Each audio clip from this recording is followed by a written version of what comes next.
తెలుగుదేశం పార్టీలో నిర్వాహక అధ్యక్షుడిగా లోకేష్ గారు అనౌన్స్ చేయడం జరిగింది.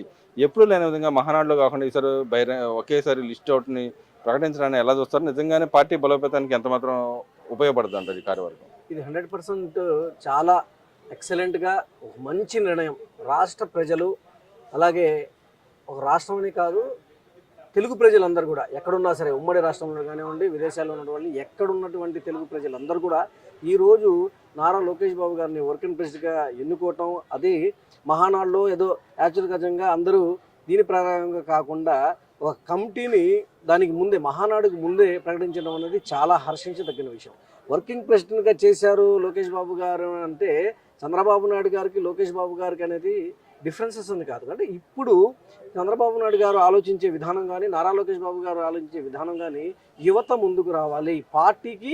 ఆ రోజు అందరూ అంటే తెలుగుదేశం పార్టీ స్థాపించినప్పుడు చంద్రబాబు నాయుడు గారు కానీ, ఆ రోజు ఉన్నటువంటి ఈ రోజు ఉన్నటువంటి సీనియర్లు ఎవరైతే ఉన్నారో వాళ్ళందరూ కూడా ఆ రోజు యువకులే. వాళ్ళందరూ కూడా 25 ఏళ్ళు 30 ఏళ్ళు ఎమ్మెల్యేలు, ఎంపీలు, మినిస్టర్లు, ఎంపీలు అయినటువంటి పోలిట్ బ్యూరోలు. ఆ రోజు కూడా ఎన్టీ రామారావు గారు పెద్దవారు 60-65 ఇయర్స్ ఉన్నా కూడా అక్కడ ఉన్నటువంటి కార్యవర్గం మొత్తం కూడా ఆ రోజు యువకులే. అలాంటి యువకులు ఈ రోజు 44 సంవత్సరాలు ఈ పార్టీని మోసి ఈ పార్టీని ముందుకు నడిపించిన ఈ తరుణంలో ఇంకొక 45-50 సంవత్సరాలు ముందుకు తేవాలంటే వర్కింగ్ ప్రెసిడెంట్గా లోకేష్ బాబు గారు ఉంటేనే ఈ పార్టీకి కానీ, తెలుగుదేశం పార్టీకి, యువతకి మేలు జరిగిద్దనే ఒక మంచి ఉద్దేశంతో చంద్రబాబు నాయుడు గారు, నారా లోకేష్ బాబు గారు ఆయనకు ఉన్నటువంటి ఆలోచనలు కానివ్వండి, ఆయనకు ఉన్నటువంటి ఎక్స్పీరియన్స్, దీనివల్ల ఆయన చేస్తున్నట్టు పనులు అంటే యువగళం పాదయాత్ర కానివ్వండి, ఈరోజు రాష్ట్రమే కాదు దేశ ప్రధాని నరేంద్ర మోడీ గారు తనని సొంతంగా పిలిచి, అంటే దేశ ప్రధాని ఆయన అపాయింట్మెంట్ తీసుకోవడమే చాలా కష్టమైనటువంటి విధానంలో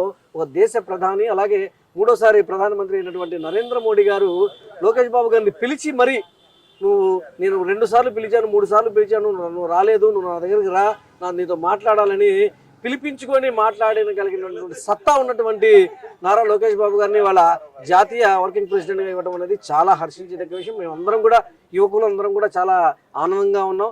ఎంతో ఉన్నటువంటి మండల స్థాయిలో ఉన్న వాళ్ళని, అలాగే చిన్న స్థాయిలో ఉన్న వాళ్ళని, జెడ్పీటీసీ, ఎంపీటీసీ వాళ్ళని, అలాంటి వాళ్ళని కూడా తీసుకెళ్ళి పొలిట్ బ్యూరోలో పెడతానని చెప్పడం, ఈరోజు పెట్టడం, ఒక మంచి కమిటీ అన్ని కులాలకి ఒక మైనారిటీగా 13 మందిని కమిటీలో 13 మందిని తీసుకోవడం అనేది చాలా హర్షించదగిన విషయం.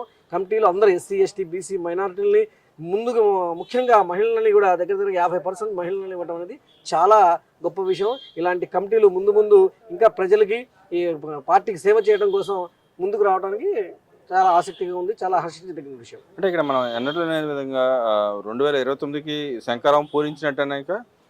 అంటే ఇది సంస్థాగత ఎన్నికలు అనేది ఎప్పుడు మనకి పార్టీకి ఉన్నటువంటి విధానం, అదే ఏదైతే కమిటీలు ఉన్నటువంటి 2 సంవత్సరాలకు ఒకసారి కమిటీలు వేస్తూనే ఉంటారు, మారుతూనే ఉంటాయి, కొత్త వారిని పాత వారిని తీసి చేస్తూనే ఉంటారు. యువకుల్ని ఎవరైతే ముందుకు ఎప్పుడు జరుగుతున్నటువంటి ప్రక్రియ ఈ గత 40 సంవత్సరాల నుంచి పార్టీ నిర్మాణం ఎప్పుడైతే ఉందో అప్పటి నుంచి కూడా 2 సంవత్సరాలకు ఒకసారి కమిటీలు వేస్తూనే ఉంటారు. దీనికి ఎన్నికలకి సంబంధం అనేది కాదు. కానీ రేపు 2029 కానీ 2028 కానీ ఎప్పుడు ఎన్నికలు వచ్చినా కూడా ఈ కమిటీ వాళ్ళకి వర్క్ చేయడం కోసం, పార్టీకి సేవ చేయడం కోసం ముందుకు రావాలి. పార్టీకి కష్టపడే కార్యకర్తలను ఏరి మరీ వేయటం అనేది చాలా గొప్ప విషయం. రావచ్చు కూడా 2029 ఎన్నికలకి ఇది కమిటీ ఉపయోగపడటం కూడా ఇది లేదు. అంటే ఇక్కడ మనం చూసుకుంటే మహిళా బిల్లు త్వరలో రాబోతుంది. దాన్ని బేస్ చేసుకుని ఇలా మహిళలు కూడా పెద్దపీట వేసినట్టు 50 మందికి మహిళలకి పెద్దపీట ఇవ్వడాన్ని ఎలా చూడుతుంటారు? 100% అండి. అది మహిళలకి కంపల్సరీగా మహిళా బిల్లు కూడా వస్తుంది. రేపు స్త్రీశక్తి విజయాన్ని అనేది ఒక దీని మీద చంద్రబాబు నాయుడు గారు ఎప్పుడో చేశారు. లేడీస్ మహిళలకు, అంటే మహిళలు ఈరోజు ఈ బిల్లులు కానీ ఇవి కానీ ఈరోజు మనం చూస్తున్నాం. కానీ ఆ రోజు ఎన్టీ రామారావు గారు, అన్న నందమూరి తారక రామారావు గారు ఎప్పుడైతే రాష్ట్రానికి ముఖ్యమంత్రి అయ్యారో ఆ రోజు నుంచే మహిళలకి ఆస్తిలో సగభాగం అని కానీ, ఇన్ని సీట్లు కానీ, ఆడపిల్లలు మహిళలు బయటకు వచ్చి ఈరోజు చట్టసభల్లో కానీ ప్రతి దాంట్లో మహిళలకి వాటాలు వచ్చినాయంటే ఆ రోజు చంద్రబాబు నాయుడు, ఎన్టీ రామారావు గారు స్థాపించిన తెలుగుదేశం పార్టీలో ఆనాడు నుంచి ఈనాడు చంద్రబాబు నాయుడు గారు కానివ్వండి, ఈరోజు లోకేష్ బాబు గారు కానీ అందరు కూడా పార్టీలు ఈ వేరే రాష్ట్రంలో కాదు జాతీయంలో ఎక్కడైతే ఈ పార్టీలు అన్నీ ఉన్నాయో, తెలుగుదేశం పార్టీ కాదు, కాంగ్రెస్ కాదు, బీజేపీ కాదు, దేశంలో ఉన్నటువంటి అన్ని పార్టీలు కూడా ఆ రోజు ఎన్టీ రామారావు గారు మహిళలకు ఇచ్చిన గౌరవాన్ని చూసే అందరు కూడా మహిళలకి వాటాలు కానివ్వండి, మహిళలకి పర్సంటేజ్ ఇవ్వడం కూడా జరుగుతుంది. మరి అదేవిధంగా చూసుకుంటే ఇవాళ జగన్మోహన్ రెడ్డి గారు జుబుల్ ఒక పోర్టుకి వెళ్ళాడు. అక్కడ పోర్టు సందర్శించి మత్స్యకారులకి గవర్నమెంట్ వచ్చిన తర్వాత అన్యాయం చేస్తాం, నేను ఉన్నప్పుడు మత్స్యకారులు అందరూ సంతోషంగా ఉన్నారని చెప్పి మాట్లాడుతూ ఉన్నారు. అది చాలా దారుణమైన విషయం. ఆయన ఎక్కడికి వెళ్ళినా ఈ పోర్టు, అసలు ఆయన వైజాగ్లో ఉన్నప్పుడు విశాఖపట్నం పోర్టులు అమ్మేసుకున్న ఘనతలు, ఎన్నెన్ని పోర్టులు ఉన్నాయో అన్ని పోర్టులకి ఆయన విదేశాలకి ఇది చేసినటువంటి ఘనత మత్స్యకారులు కాదు, అసలు బీసీ అనే వాళ్ళని తొక్కేసినటువంటి ఘనత జగన్మోహన్ రెడ్డి గారు. ఇవాళ ఏదో పోర్టు కోసం చూడటానికి వెళ్ళి ఆయన ఏదో బీసీలు అందరూ తెలుగుదేశం పార్టీకి, అలాగే మత్స్యకారులందరూ తెలుగుదేశం పార్టీకి అండగా ఉంటున్నారనేది ఒక అక్కస్సుతో చూడలేక బీసీలకి నేను ఏదో ఒకటి చేయాలి, వాళ్ళకి ఏదో ఒక మాయమాటలు చెప్పాలనే ఉద్దేశంతో మాట్లాడటమే కానీ ఆ రోజు తెలుగుదేశం పార్టీలో ఉన్నటువంటి ఈ రోజు పొలిట్ బ్యూరో సభ్యులు కానీ, వాళ్ళ మంత్రులు కానీ, వాళ్ళ కొల్లు రవీంద్ర కానీ, వీళ్ళందరూ మత్స్యకారులందరినీ పొలిట్ బ్యూరో స్థాయికి, రాష్ట్ర మంత్రుల స్థాయికి చేసినటువంటి party Telugu Desam party. Telugu Desam party మత్స్యకారులు కానీ, పోర్టుల విషయంలో కానీ వాళ్ళకి కావాల్సిన ప్రతి విధం కూడా ఉపయోగపడే విధంగా చేసేటువంటి పార్టీ తెలుగుదేశం పార్టీ. అంటే ఇక్కడ మనం చూసుకుంటే మత్స్యకారులందరూ అక్కడ స్థానికంగా ఉన్న మత్స్యకారులందరూ బాయ్కాట్ చేయాలని చెప్పి పిలిపించారు. ఎవరైనా వెళ్తే ₹1,00,000 వసూలు చేస్తామని చెప్పి తీర్మానం చేసిన పరిస్థితి. మరి ఈయన వెళ్ళి ఎవరి దగ్గరికి వెళ్ళి ఈయన మాట్లాడారు అంటారు? నిజంగానే లోకల్ వాళ్ళైనా లేకపోతే అక్కడి నుంచి మొబైల్ చేసినాడు అంటారు? అసలు ఆయనకి ఎవరున్నా కూడా అటు బెంగళూరు నుంచి కానీ, ఇటు హైదరాబాద్ నుంచి కానీ, అక్కడ నుంచి ఇక్కడ నుంచి ఏదో కొంతమంది పేటీఎం వాళ్ళని, వాళ్ళకి వైసీపీకి అనుకూలంగా ఉండే కొంతమందిని తీసుకొచ్చి డబ్బులు ఇచ్చి వాళ్ళని తీసుకొచ్చి వాళ్ళ ధర్నాలు కానివ్వండి, ఈ రోజు చూస్తే నిన్న మీడియా ప్రతినిధులు హైదరాబాద్లో తీసుకెళ్లి ఏబిఎన్ కార్యాలయాన్ని పగలగొట్టిన విషయం కానివ్వండి, అందరూ చూస్తుంటే ఎవరు కూడా స్వతహాగా వచ్చినటువంటి కార్యకర్తలు కానీ, ప్రజలు కానీ ఎవ్వరూ లేరు. వాళ్ళ వైసీపీ పార్టీలో ఎవరిని ఇది చేయని వాళ్ళు ఎవరూ రాకపోతే అక్కడ ఉన్నటువంటి లోకల్లో ఉన్నటువంటి సానుభూతి పరులు ఎవరో తెలిసిన వాళ్ళని తీసుకెళ్లి డబ్బులు ఇచ్చి తీసుకెళ్లి గొడవ చేయటమే తప్ప అసలు నిజమైనటువంటి వైసీపీకి కానీ అభిమానం చేసే ప్రజలు కూడా ఎవరు కూడా వాళ్ళని తోడు కానీ ఆయనతో పాటు వెళ్ళడానికి సిద్ధంగా లేరు. మరి అదేవిధంగా చూసుకుంటే వాళ్ళ ఎంపీ మాట్లాడుతూ ఉన్నాడు, మేము మా జగన్మోహన్ రెడ్డి చెప్పింది ఏదైనా ఆయన మాటలో నడుస్తాం, ఆయన బాటలో నడుస్తాం, అదేవిధంగా అవసరమైతే మానబాంబులాగా తయారయ్యి జనాల్లోకి వెళ్తాం అని చెప్పి మాట్లాడుతున్నారు. అలాంటి ఒక ఎంపీ అయిన వ్యక్తి అలా వ్యాఖ్యలు చేయడానికి ఎలా దొరుకుతుంది? నిజంగానే ఒక పక్కన దేశంలో ప్రధానమంత్రి దగ్గర నుంచి మన హోమ్ మినిస్టర్ దాకా దేశంలో ఉన్న నక్సలిజాన్ని, టెర్రరిజాన్ని రూపుమాపాలని చూస్తుంటే ఈయన చేసిన వ్యాఖ్యలు ఎలా చూడొచ్చుంటారు? నిజంగానే అసలు మీకు వైఎస్ఆర్ కాంగ్రెస్ పార్టీలో ఉన్నటువంటి ప్రతి ఒక్కరు కూడా మేము వస్తే స్వయాన రాష్ట్ర ముఖ్యమంత్రిగా చేసినటువంటి జగన్మోహన్ రెడ్డి గారు మొన్న 2005 ఏళ్ళు పరిపాలించి ప్రజలకి మేము వస్తే రాధాకృష్ణని ఇది చేసేస్తాం, మేము వస్తే అమరావతి రాజధానిని ఆపేస్తాం, మేము వస్తే వాళ్ళని నరికేస్తాం, మేము వస్తే రప్ప మేము వస్తే ఇది, వాళ్ళు అసలు అధ్యక్షుడు అక్కడ ఉన్నటువంటి జగన్మోహన్ రెడ్డి ఆయనకే అసలు అధ్యక్షుడిగా ఆయనకే ఒక విధానం లేదు. అందరినీ చంపాలి, నరకాలి, కొట్టాలి, గొడ్డళ్ళు రపారప అనే మాట్లాడే విధానంలో ఉంటుంటే ఆయన ఒక ఎంపీగా ఉండి పార్లమెంట్లో ఉండి ప్రజలకు సేవ చేయాల్సింది పోయి మేము వస్తే అందరినీ మానవ బాంబులు, మీరందరూ మానవ బాంబులు, మీరు నక్సలైట్లు, మీకు ఏమేమైతే ఉన్నాయో ఉగ్రవాది చర్యలు ప్రతి దాంట్లో కూడా మీరందరే ఉంటారు, మీ అందరికీ ఫ్యాక్షన్ రాజకీయం, ఫ్యాక్షన్ అలవాటు ఉంది కాబట్టి మీరు ఇలాంటి వ్యాఖ్యలు చేస్తున్నారు.